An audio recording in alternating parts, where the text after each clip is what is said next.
Create the design. Start by designing the visual content that will surround the QR code. This might be a poster, flyer, business card, or any other design where you want to incorporate the QR code. Generate QR code. You will need to use a dedicated QR code generator since Canva itself doesn't provide this feature.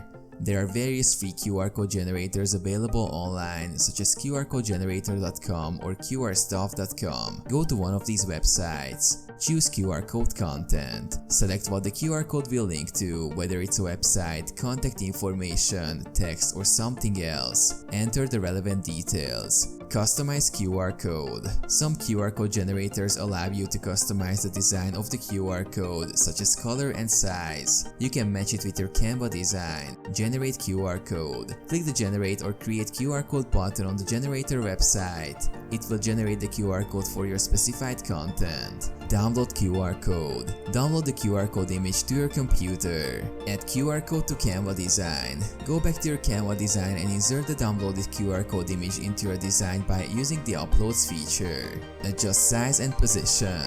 Resize and position the QR code within your design as needed.